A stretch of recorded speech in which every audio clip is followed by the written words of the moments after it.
My name is Sylvia Monroe, 70 years old, retired middle school principal and lifelong resident of Savannah, Georgia.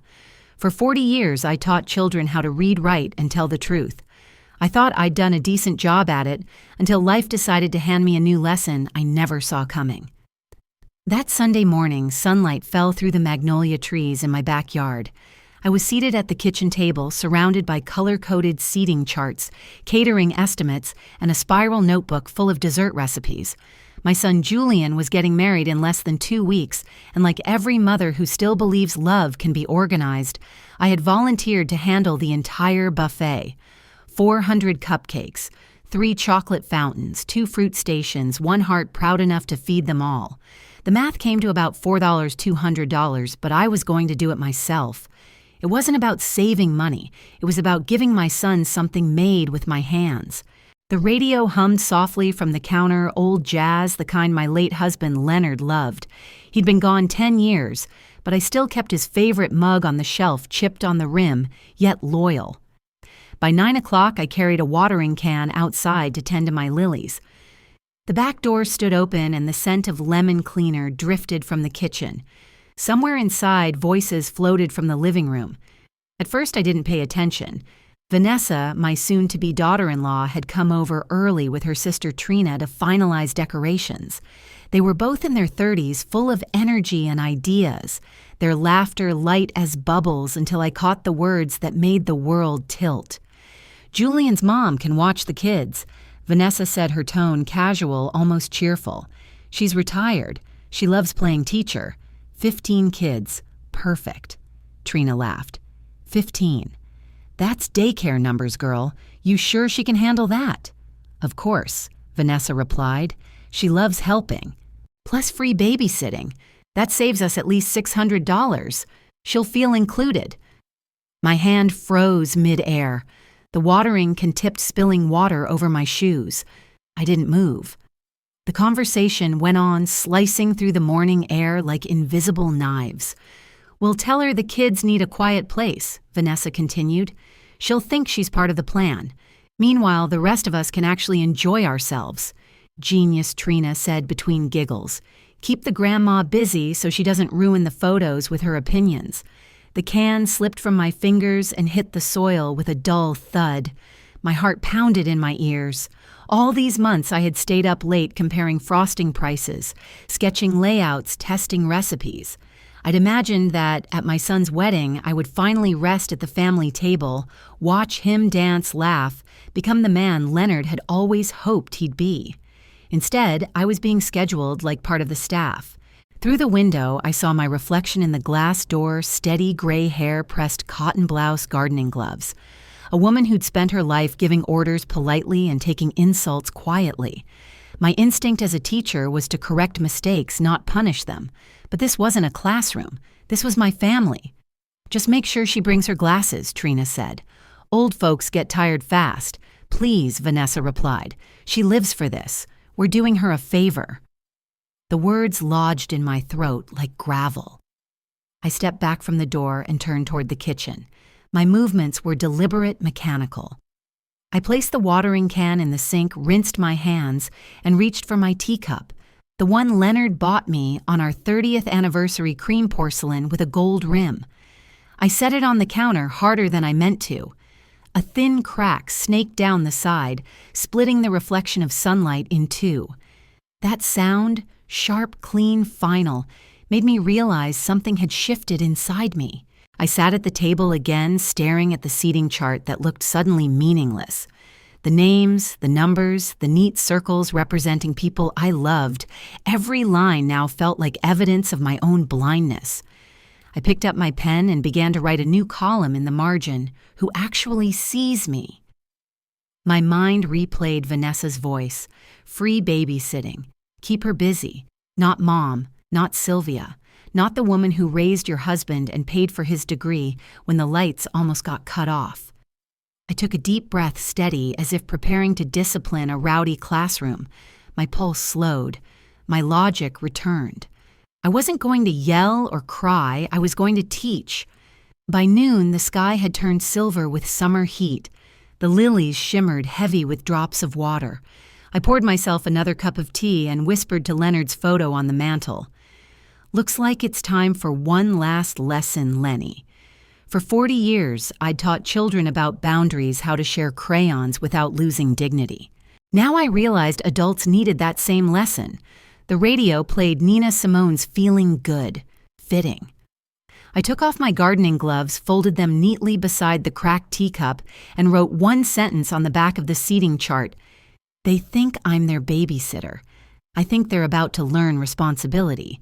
I wasn't sure what I'd do yet, but for the first time in months, I didn't feel tired. I felt awake. Outside, church bells chimed 11 o'clock, marking the end of a quiet morning and the beginning of a plan.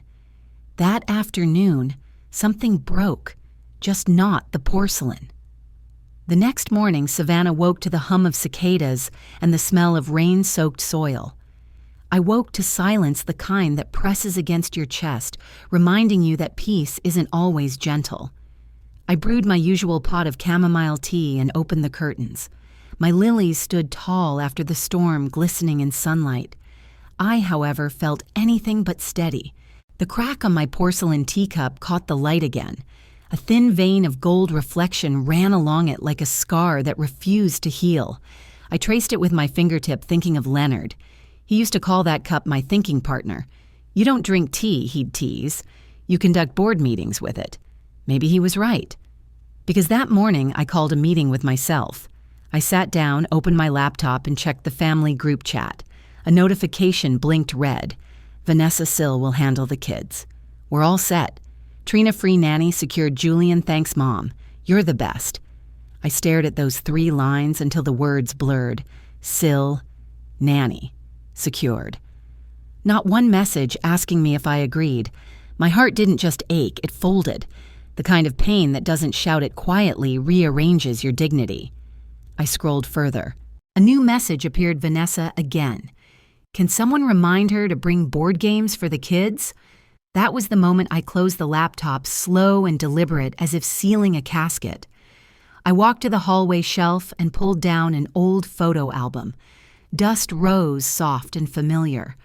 On the first page, Leonard stood in front of our first school fair, paint on his shirt, smile, 2 wide hands on my shoulders. Underneath, in his handwriting, "Teach them with patience, not fear." I traced the ink, faded to brown over the years.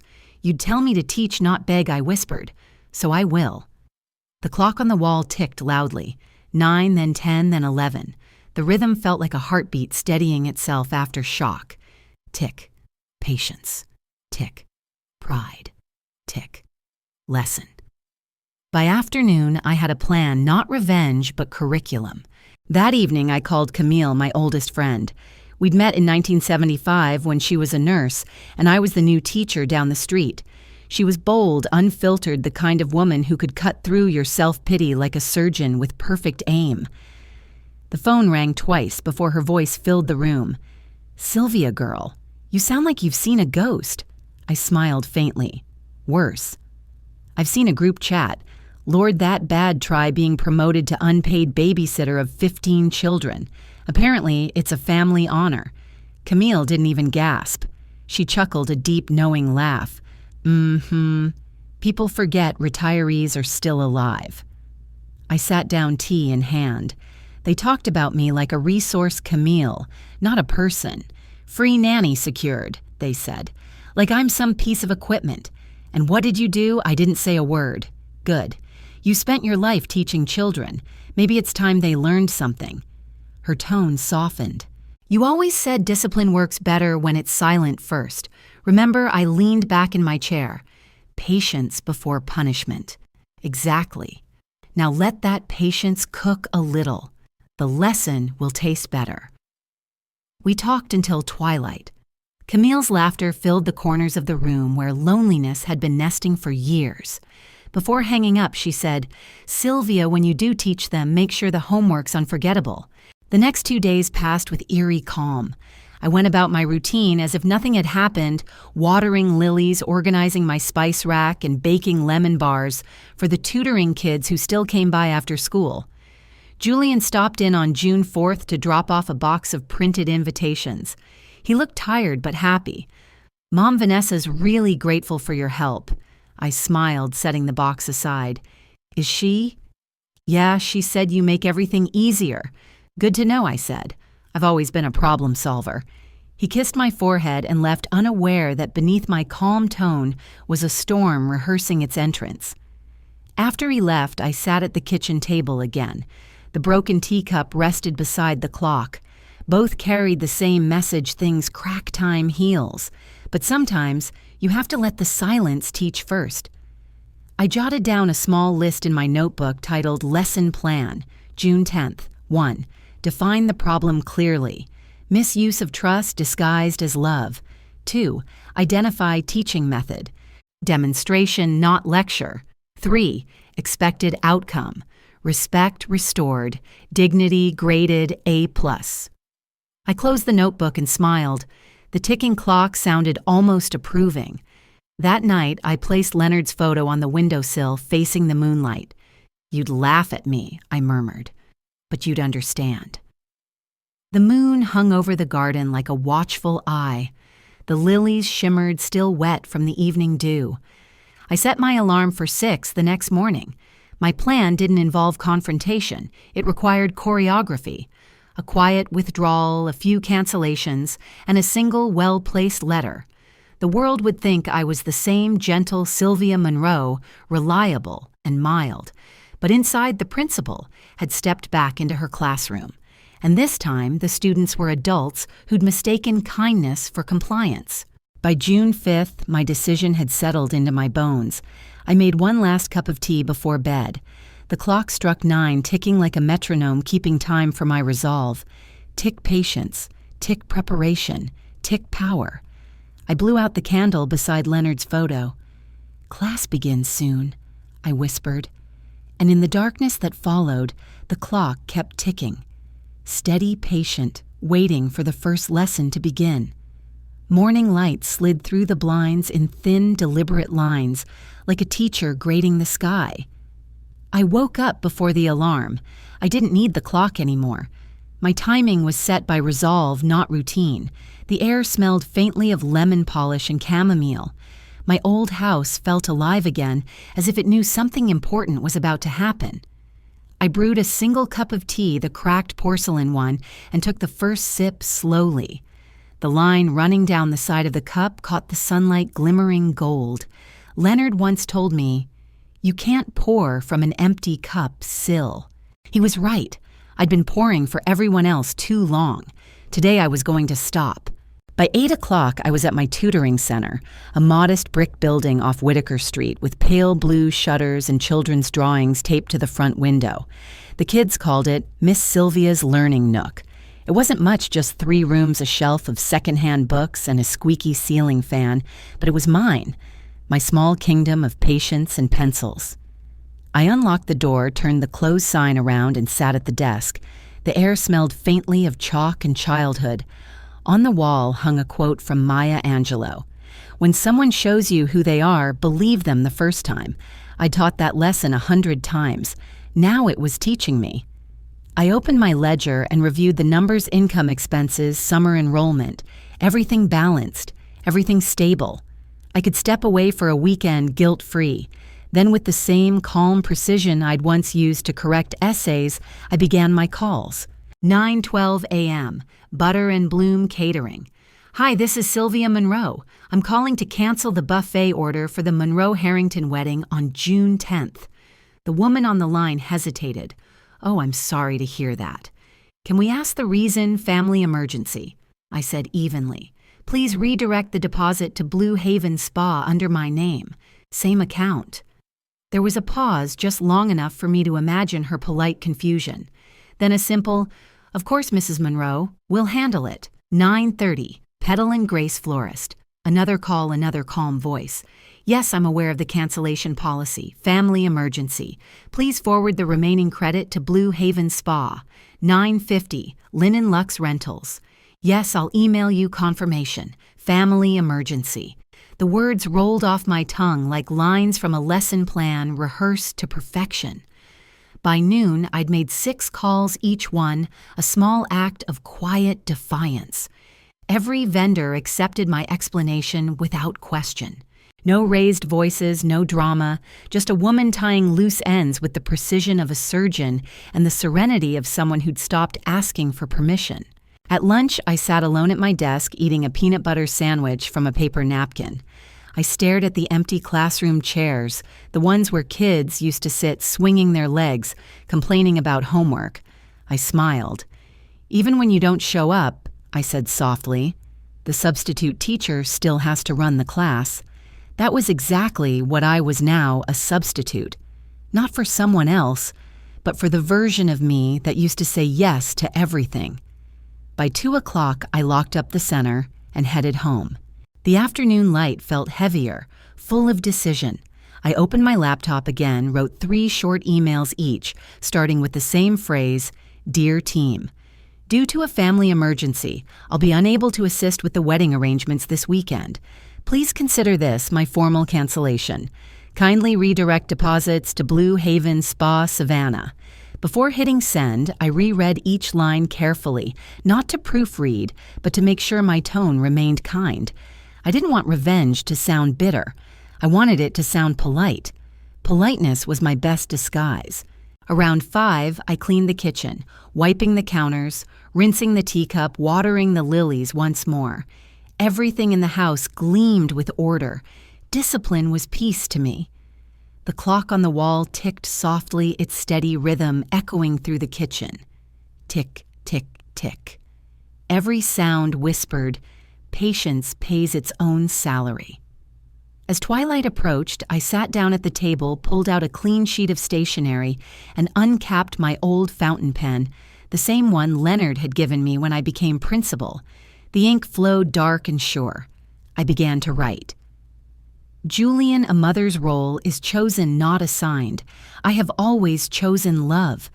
But this weekend, I choose peace.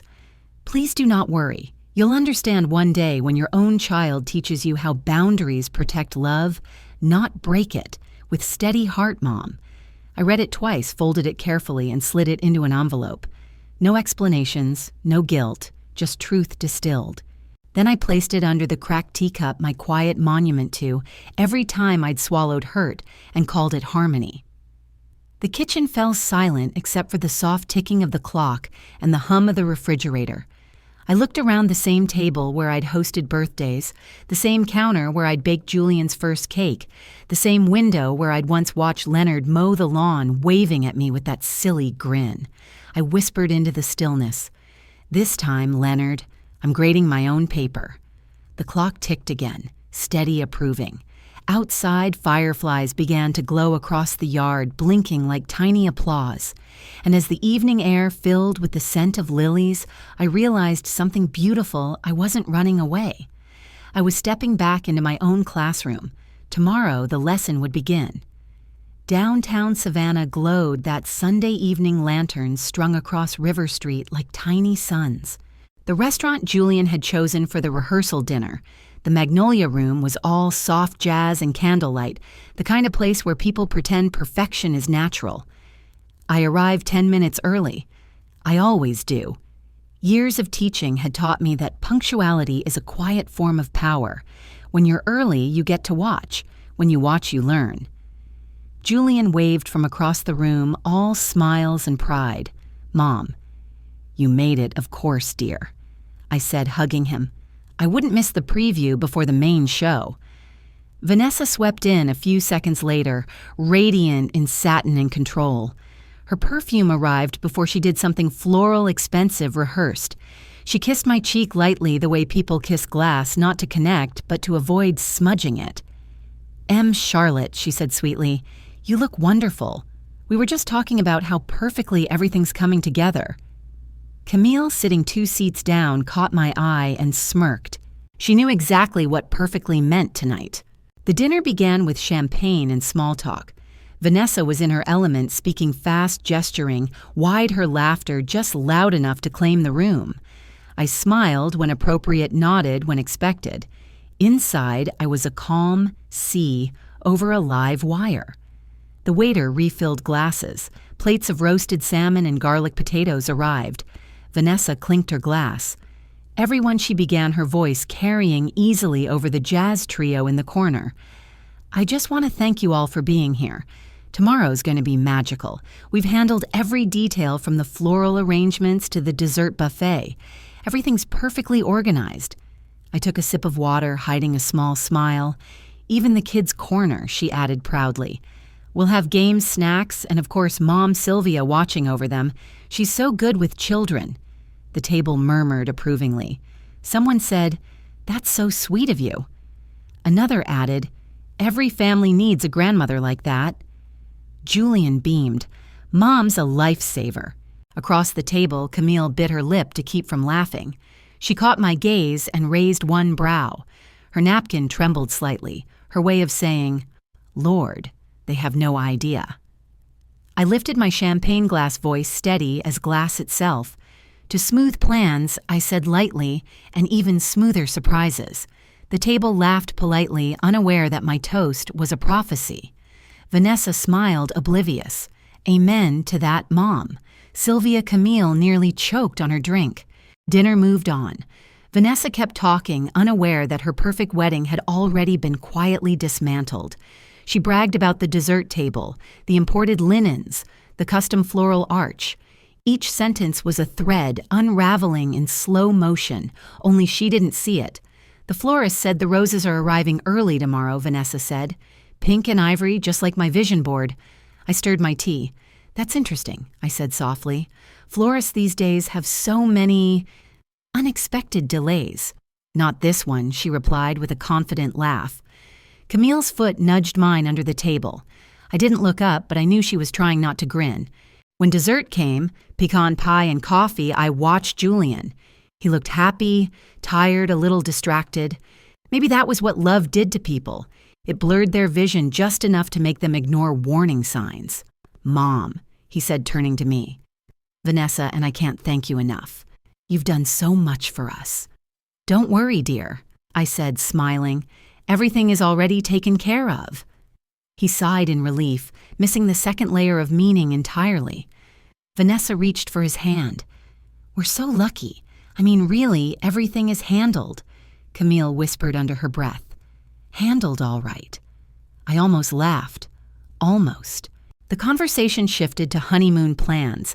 Cancun, all-inclusive, 7 nights. Vanessa described the resort like a travel brochure. The table oohed and awed.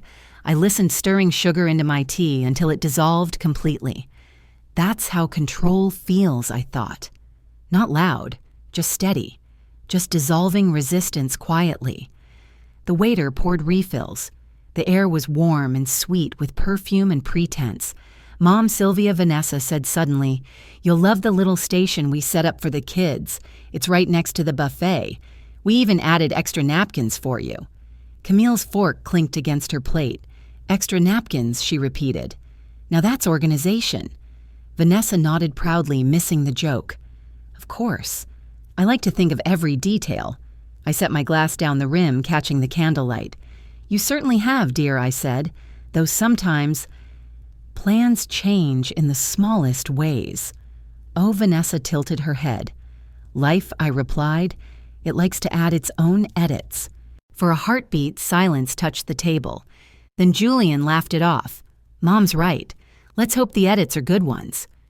Camille leaned back, murmuring, "Oh, they will be." After dinner, as guests began to leave, Julian hugged me tight. Mom, you always make things feel so peaceful. I don't know how you do it. Years of practice, I said. Vanessa kissed my cheek again. See you bright and early, Sylvia. The vendors are all set for 9 a.m. I smiled.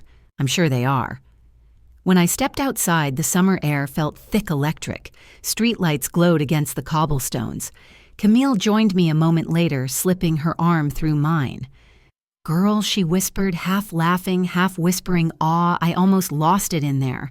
If smugness were a sport, that woman would win gold. Let her have her medals, I said, walking toward my car. Tomorrow the ceremony's hers, the lesson's mine. You really canceled everything I said. Catering, flowers, linens, all redirected to the spa. By now, the refund confirmations should have arrived. Camille whistled softly. You're terrifying when you're calm. Calm is how you deliver a perfect lesson, I replied.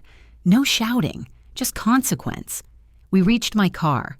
I turned the key, but before driving off, I looked back at the restaurant glowing behind us. People still laughing inside, still believing in their version of order. Tomorrow, I said quietly, the syllabus writes itself. Camille squeezed my hand, and I'll be there to watch the graduation. As we drove away, the Savannah night hummed with cricket street lamps and irony so sharp it could slice silk. Inside my purse, folded neatly beside my wallet, was the copy of my letter to Julian. A mother's role is chosen, not assigned. Tomorrow they would finally read it. The alarm rang before dawn, but I was already awake. The house felt still suspended in the blue hour between night and morning, the moment when even the air seems to hold its breath. I slipped out of bed quietly like a woman preparing for battle without armor. Only this time the battlefield wasn't made of fire or anger. It was paved with calm. I brewed one last cup of chamomile tea, the same way I had done every morning for 40 years. Steam curled upward, fogging the cracked porcelain. My reflection rippled faintly in it, soft eyes, gray hair, pinned, tight coral dress, pressed and ready. On the kitchen table beside Leonard's photo and the note to Julian sat my car keys. I ran my fingers over the note one last time. A mother's role is chosen, not assigned. I choose peace this weekend. Then I placed the cracked teacup gently over the folded paper like sealing a time capsule of self-respect. Outside, the sky was a quiet bruise of pink and gray. The driveway glistened with dew. My old sedan Mabel paint faded radio stuck on jazz waited faithfully. She wasn't fast, but she had heart. We'd survived storms together, both literal and otherwise. I loaded the trunk one weekend bag, my favorite book, and the coral shawl Leonard had given me on our 25th anniversary. When I turned the key, Mabel coughed once, then purred awake. We've got a long drive, old girl, I murmured. 3 hours to peace. The clock read 5:12 a.m. as I pulled onto the empty highway. For the first hour, I drove in silence, letting the hum of the tires and the rhythm of my heartbeat blend into a strange, steady calm. Billboards flashed by, wedding venue specials, Bridal Expo 2024, each one a tiny ghost of irony. The further I drove, the lighter I felt, as if every mile peeled away years of obligation. At 6:47, the phone began to ring. Julian. I didn't answer. It rang again at 7:02, then again at 7:15, this time followed by a text. Mom, where are you? Caterers are asking about you. I smiled faintly, keeping my eyes on the road. The early sun glimmered across the windshield. By 8:30, my phone showed 6 missed calls.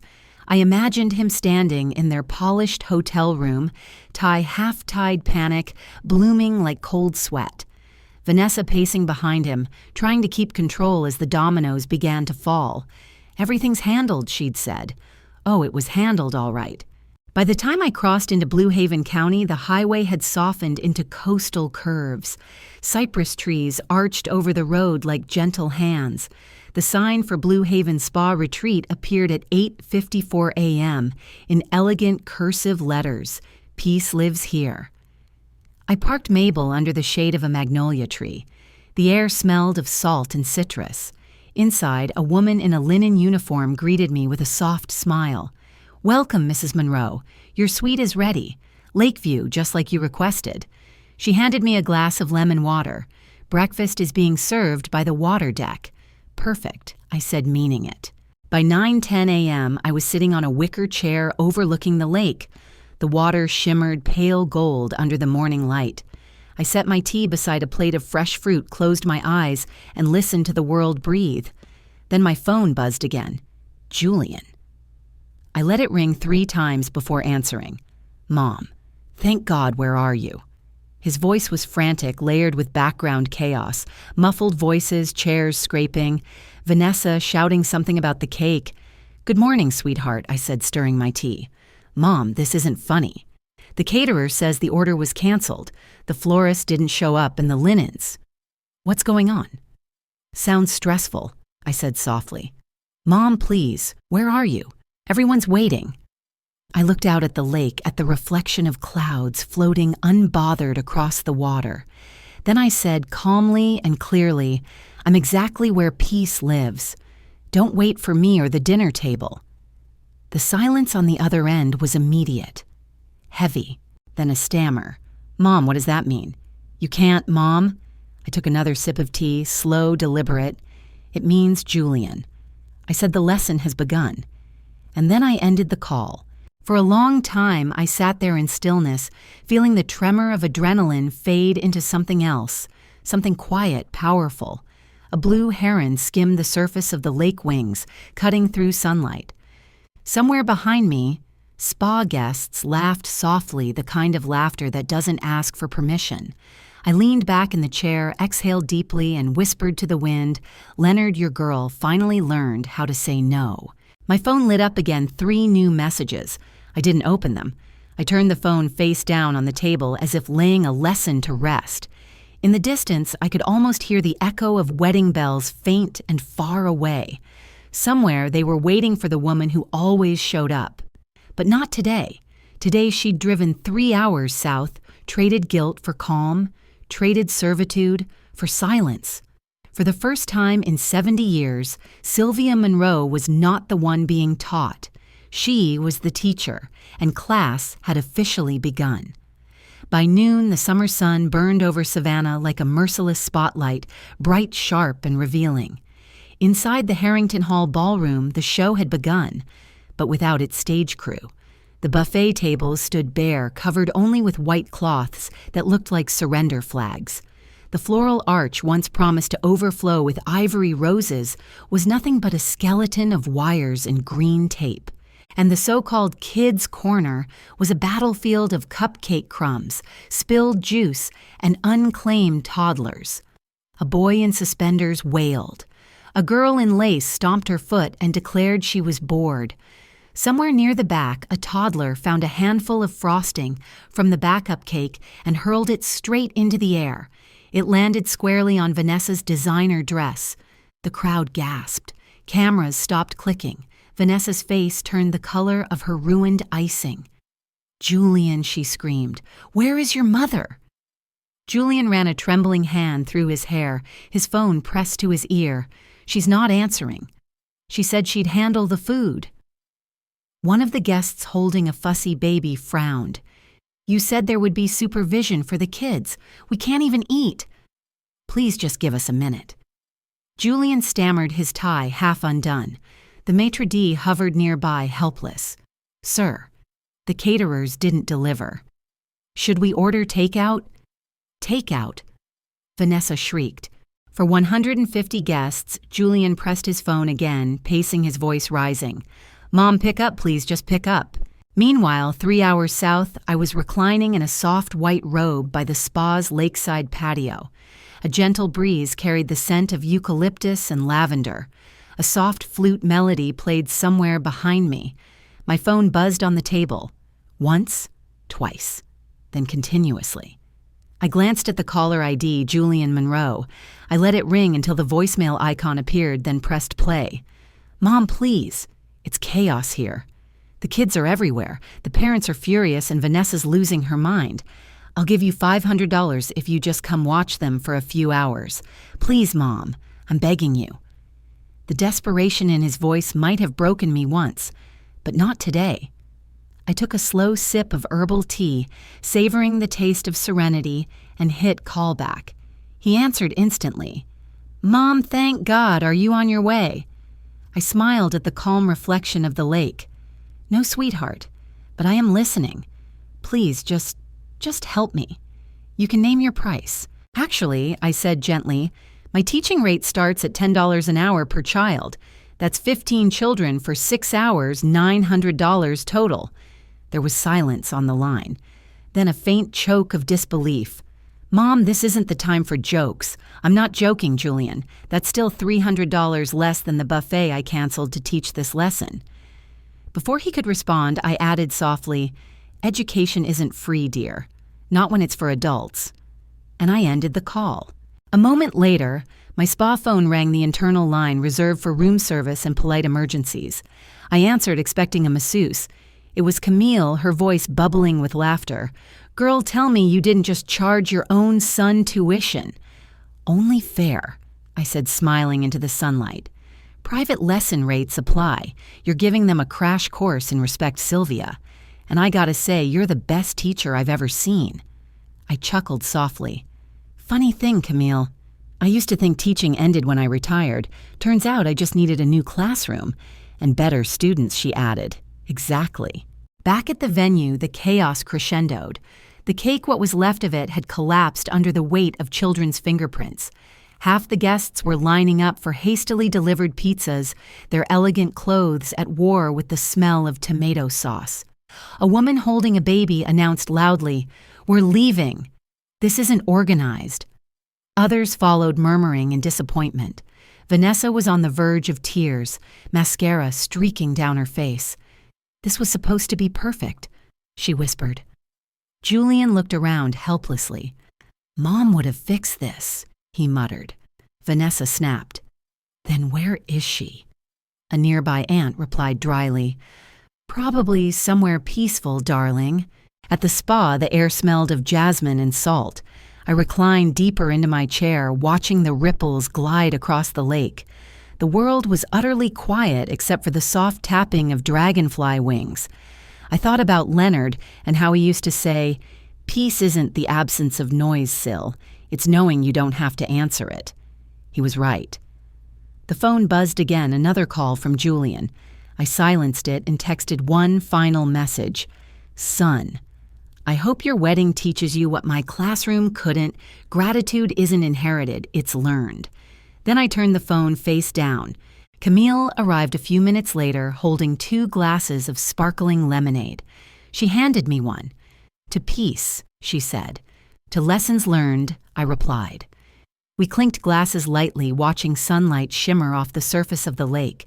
In the distance, a church bell rang 12 times noon. The same hour, the wedding began to unravel. Camille leaned back with a grin. You think they're starting to understand, yet I smiled. Oh, they're not just starting, Camille. They're in the middle of the hardest exam of their lives. And as the last echo of the bells faded, the lake remained still unbothered, untouchable, just like the peace I had chosen to claim. The sun dipped low behind the cypress trees, painting the lake in shades of rose and gold. Dinner music drifted softly from the spa terrace violins and quiet conversation. I sat by the window of my suite, wrapped in a linen robe, hands folded around a fresh cup of chamomile tea. It had been a long day, yet my pulse was steady. My body had learned the rhythm of stillness. The phone on the side table began to vibrate again. This time, I didn't flinch. I glanced at the screen. 23 unread messages. The world, it seemed, had caught up to my silence. I exhaled and opened the first one. Message from Carol W. Guest, Mrs. Monroe. I'm so sorry for what happened today. The whole thing was a disaster. Most of us left early. We had no idea you weren't part of the staff. They said you were watching the children as a favor. That wasn't right.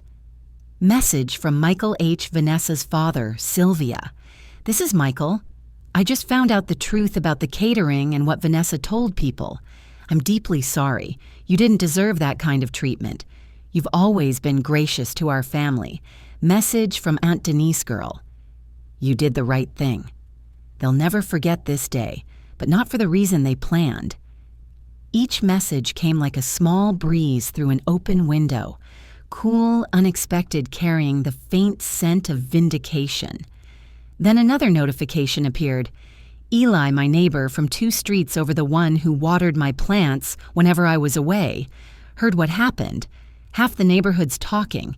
You were right to walk away. I smiled faintly and typed back, I didn't walk away, Eli. I walked toward peace. A minute later, 3 dots appeared. Then his reply, that's the kind of walking I want to learn. The sky outside was turning lavender now. The lake below shimmered like a sheet of glass, perfectly still. I lifted my teacup, studying the small crack that ran along its side. Under the fading light, it looked less like damage and more like design, something earned, not broken. The reflection of the lake mirrored it exactly one delicate fracture across a surface that still held everything. For the first time in years, I saw myself clearly in that reflection. Not the dependable mother, not the unpaid helper, just a woman who had finally graduated from apology. Camille knocked softly before entering, her hair wrapped in a towel, a grin tugging at her lips. "You're trending, Sylvia," she teased, holding up her phone. "Word travels faster than wedding cake melts." I imagined, so I said, sipping tea. "How bad is it?" "Depends on who you ask. Half of Savannah thinks you're a saint. The other half's calling it poetic justice. Personally, I think you're a legend." I laughed softly. "Legend is just what they call a woman who said no and meant it?" Camille sat beside me, glancing at the screen full of messages. "Vanessa's dad texted you he did," I said. Kind words for once. Maybe the lesson's spreading faster than we thought. I tilted my head toward the window. The last light of day rippled across the lake like liquid forgiveness. "That's the thing about lessons," I said. "They echo. Sometimes they reach the people you least expect." Camille raised her glass of mineral water. "To echoes, then." "To peace," I replied. We clinked glasses softly. Later that night, I sat alone again, watching the moon settle over the lake. The reflection danced faintly against the water, unbroken despite its movement. I thought of Julian, how his voice had trembled on the phone that morning. I thought of the chaos, the screaming children, the toppled cake. And I thought of the woman I used to be, the one who would have driven 3 hours north to fix it all, even with shaking hands and tears in her eyes. That woman had been kind. But this woman, this quiet, steady woman, staring at the lake, was free. The spa lights dimmed. Crickets began their nighttime choir. I set down the teacup, running my thumb once more along the thin, golden crack. Peace didn't mean perfect. It meant intact, despite everything. The lake outside agreed, holding the fractured light of the moon like a mirror of resilience. And as I turned off the lamp, my reflection lingered faintly in the glass, soft, calm, whole. I whispered almost to the darkness, "Peace doesn't chase. It waits." And tonight, finally, peace had waited for me. The knock came just after noon, firm, hesitant, familiar. I had known it would come eventually. Guilt always finds its way home. It just tends to arrive a few days late. Through the lace curtain, I saw Julian standing on the porch. His suit jacket hung over one-arm shirt, sleeves rolled up, tie loosened. The boy who once refused to leave the house without his shoes tied perfectly was now a man whose confidence had wilted. I opened the door slowly. "Mom," he said, voice low. Julian, I replied, just as calm, "Come in." He stepped inside, scanning the living room like it was both sacred and foreign. The house still smelled of chamomile and polished wood. My lilies by the window had bloomed again, wide and unapologetic. We sat at the kitchen table, the one that had held decades of dinners, school projects, and the silent weight of unspoken things. I reached for the kettle, the motion as natural as breathing. "Tea." He hesitated. "Sure." The whistle of the kettle filled the space between us. When I poured the steaming liquid into the old porcelain cup, his eyes went straight to it, the faint golden crack catching the light. "That cup again," he murmured. "You've had that since I was a kid." Mm-hmm. I set it down carefully in front of him. "It still works." He looked up. "Why don't you replace it?" I met his gaze steady as the ticking clock above us. "Because it still holds tea, Julian.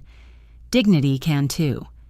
He blinked 1, 2, 3 times before the first tear welled in the corner of his eye. "Mom," he said finally, his voice breaking, "you embarrassed us."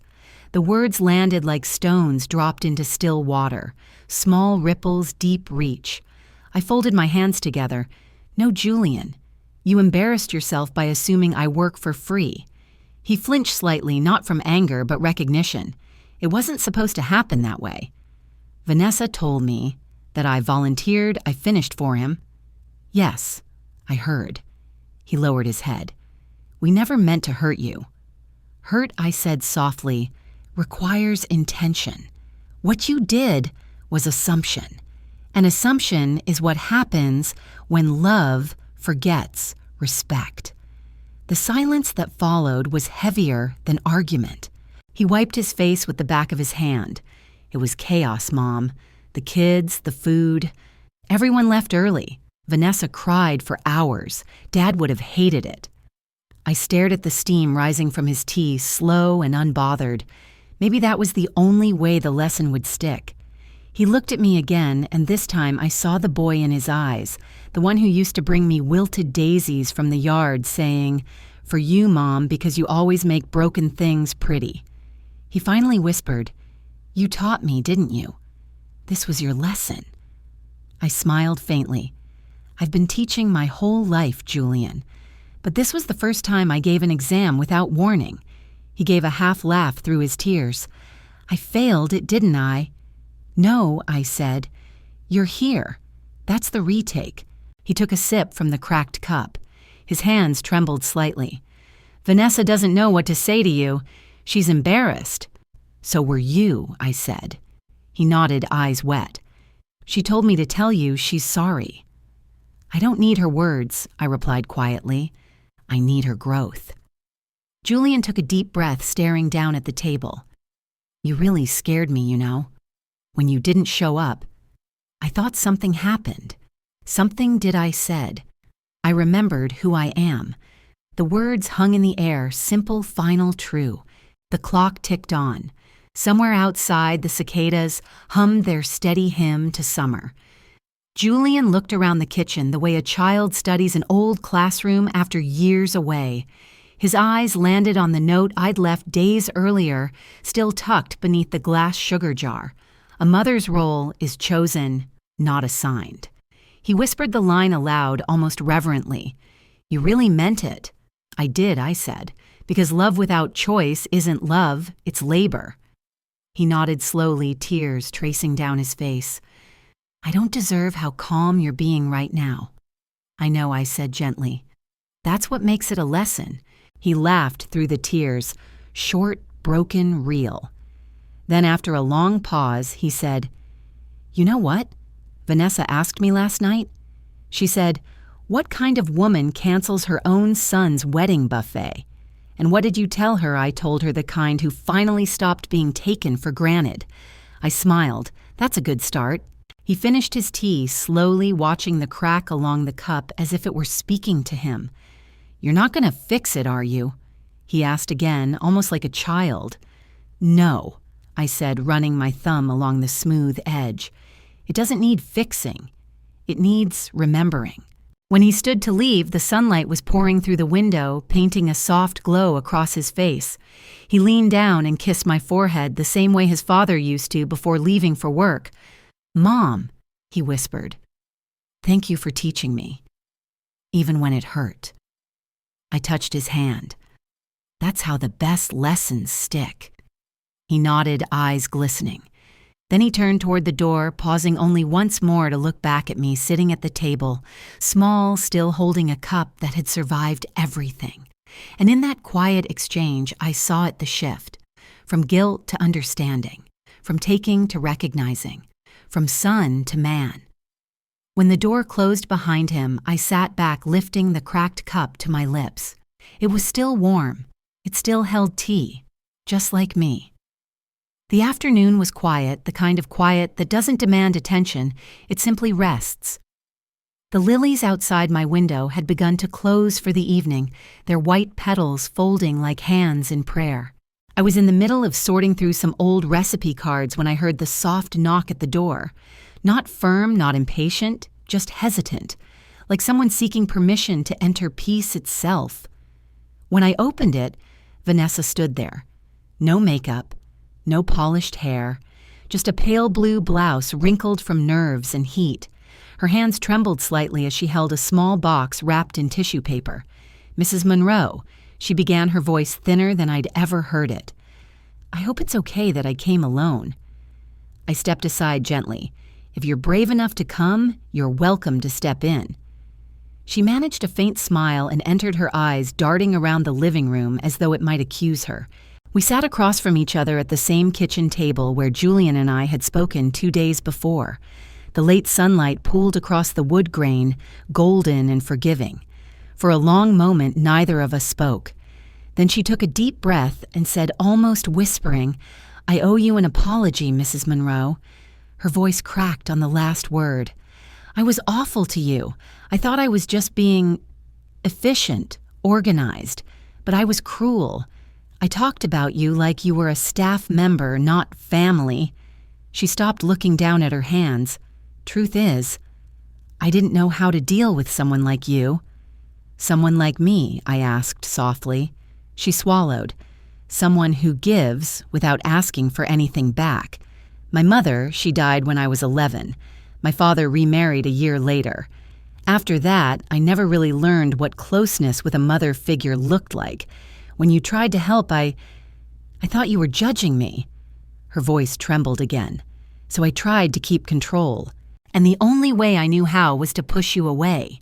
I sat quietly, letting her words land where they needed to. The clock ticked softly behind us. When I finally spoke, my tone was steady, not sharp, not sentimental. "Respect," I said, "doesn't require experience, Vanessa. Only heart." Her eyes filled instantly. "I didn't have that with you, I see it now, and I'm so sorry." I nodded slowly. "Apologies are easy, my dear. Change is what takes work." "I'll do better," she said quickly. "I swear I will." "I believe you," I replied. "But know this one more insult, one more moment where you treat care like labor, and my peace will not attend." She blinked, absorbing the sentence like a lesson written on a blackboard. "Your peace," she repeated softly. "Yes," I said. "I've earned it. It doesn't belong to anyone else." She reached into her bag and pulled out the tissue-wrapped box. "I brought you something," she said. "It's small, but I wanted to." I unwrapped it carefully. Inside was a porcelain teacup, white, smooth, uncracked. "It's to replace the one you always use," she said shyly. "Julian told me about it. I thought maybe you'd like something new." I turned the cup in my hands. It was beautiful, delicate, and flawless. The sunlight caught on its curved rim, making it glow. "It's lovely," I said. "But do you know what makes it special?" She frowned. "Because it's new?" "No," I said. "Because this time it came with respect." A single tear slid down her cheek. "You really are a teacher," she whispered. "Always will be." I smiled. But even teachers need to rest their hearts sometimes. We sat there in silence, both of us holding teacups, hers empty, mine, still warm from the pot I'd brewed earlier. The contrast struck me. One uncracked, one imperfect, both capable of holding what mattered. After a moment, she reached out and lightly touched my hand. "Thank you for not giving up on Julian, or me." I looked at her. Really looked past the anxiety, past the pride, to the frightened girl still trying to figure out how to love without fear. "You're family now," I said gently. "That means I expect you to learn not to be perfect." She smiled, tears glinting like glass in her eyes. "Then I'll start learning right now."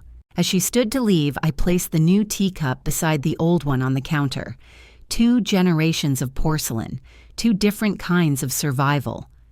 Vanessa paused at the door. "You'll come for dinner next week?" she asked. "If dinner comes with respect," I said, smiling. She laughed softly, nodding. "It will. I promise." When the door closed behind her, the house exhaled. I looked once more at the pair of teacups, the old one lined with a thin golden crack, the new one shining and untouched. The light from the setting sun reflected off both of them, merging into one warm hue. Rebirth didn't always come with noise or fireworks. Sometimes it came as porcelain, whole, honest, and finally respected. Winter had come softly to Savannah. The air outside was cool but kind, filled with the scent of pine and cinnamon. I had learned to love this time of year, the season of stillness, when the world exhales and makes room for reflection.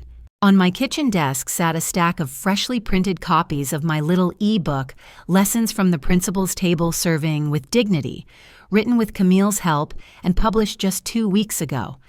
It wasn't long, only 100 pages, but every word carried something earned, years of teaching, years of motherhood, and one unforgettable wedding.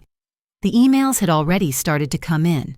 Former students, retired teachers, even a few strangers had written things like, "You reminded me that saying no doesn't make me unkind. I've been serving my family for years. Maybe it's time to serve myself too." I smiled at each one. Quiet impact was still impact. That evening, Julian and Vanessa hosted Christmas dinner at their home. For the first time, I didn't hesitate when the invitation came. Something about the tone of it, soft, respectful, not expectant, told me the lesson had stayed. When I arrived, the house was warm and bright. Garland wrapped around the banister, the smell of roasted pecans filling the air. Julian met me at the door, arms open wide. "Mom," he said, "we're so happy you're here." I can tell I smiled. Vanessa appeared beside him, wearing a simple emerald dress, her hair tucked back naturally. No pretense this time, just sincerity. "Come in, Mrs. Sorry," she caught herself and laughed. "Come in, Mom." The word landed gently, earned. In the dining room, the table was beautifully set, simple, elegant, nothing extravagant. But what caught my eye wasn't the candles or the food. It was the teacups. Each place setting had one all identical to the uncracked porcelain cup Vanessa had given me months ago, except now engraved on the base was a small golden line, a faint seam shining under the light, a deliberate imperfection. I ran my hand across one, feeling the cool porcelain beneath my fingertips. "You made these?" I asked softly. Vanessa nodded, her voice trembling with pride. "Yes, I designed them for a local artisan to produce. The golden line represents repair like yours. We sell them now under your name, the Sylvia Collection." I looked up startled. "You didn't have to, I wanted to," she said quickly. "It's my way of remembering what you taught me." Julian leaned forward with a grin. "They're selling faster than we can restock. People love the story behind them." Camille, sitting beside me, whispered, "See, your lesson has legs." Dinner began with laughter and warmth. The children, two of Vanessa's nieces, no longer 15 guests, were sitting quietly coloring at the corner table, supervised by a hired sitter. I smiled at the scene. Balance restored. After dessert, Vanessa stood up, holding a pitcher of sweet tea. The light from the chandelier danced across the golden seams of every cup as she poured. "Mom," she said, "meeting my eyes, you taught me something important this year, that service and servitude aren't the same thing." The room quieted. Even the children paused. And peace, she continued pouring, the last cup tastes better when poured with respect. I smiled, my eyes glistening. Then I suppose my class finally graduated. Laughter filled the table, soft and clean, like the sound of forgiveness taking its first breath. Later that evening, after the plates were cleared and the fire had settled into embers, I sat by the window watching the candlelight flicker against one familiar object, my old cracked teacup now placed at the center of the table, like an heirloom. Its golden seam glinted softly beneath the flame, not broken, not replaced, just whole in a new way. Julian came up behind me, resting a hand on my shoulder. "You know he said Vanessa read your book twice. She keeps quoting it." "Good," I said. "Maybe she'll write the sequel." He laughed, kissed my forehead, and went back to help with the dishes. As I sat there, I let my gaze linger on that teacup one last time. The golden line shimmered like truth itself, proof that even cracks can carry light. The room buzzed with gentle voices, clinking silverware, and soft Christmas music. Peace wasn't a destination anymore. It was present, poured, shared. And in that golden quiet, the voiceover of my heart spoke the final words. They planned to use me as help. I became their lesson instead. Sometimes saying no is the kindest yes. The camera lingered on the teacup, its seam catching the glow of the candles, and for the first time, everything around it felt perfectly whole. When I finally stopped saying yes to everything, I discovered how peaceful no could sound. Dignity isn't about distance, it's about balance. And sometimes teaching others to respect you begins with respecting yourself first. If this story touched your heart, let me know where you're watching from in the comments below.